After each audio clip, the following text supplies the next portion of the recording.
আমি একটা ঘোষণা দিতে চাই এখানে আজকের এই বাজেট অধিবেশনে। এতক্ষণ তো আমরা শুনলাম আমাদের মাননীয় অর্থমন্ত্রী বিশদভাবে এখানে বাজেট পেশ করেছেন।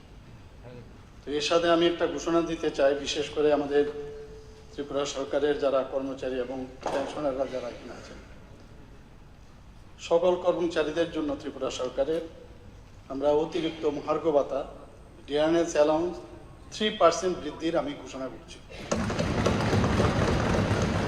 পাশাপাশি যারা পেনশনার যারা রয়েছেন তাদেরকেও আমি 3% ডিয়ারনেস রিলিফ সেটাও ঘোষণা করছি। তাতে করে বর্তমানে আমাদের 30% থেকে বৃদ্ধি পেয়ে সেটা 33% হবে এবং এটার এফেক্ট হবে এই 1 এপ্রিল 2025 থেকে। এতে করে এই বাবদ আমাদের প্রায় 300 কোটি টাকার ব্যয় আমাদের বহন করতে হবে।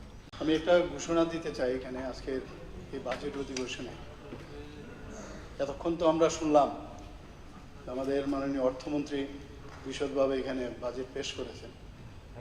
তো এর সাথে আমি একটা ঘোষণা দিতে চাই, বিশেষ করে আমাদের ত্রিপুরা সরকারের যারা কর্মচারী এবং পেনশনাররা যারা এখানে আছেন, সকল কর্মচারীদের জন্য ত্রিপুরা সরকারের আমরা অতিরিক্ত মহার্ঘ ভাতা ডিয়ারনেস অ্যালাউন্স 3% বৃদ্ধির আমি ঘোষণা করছি।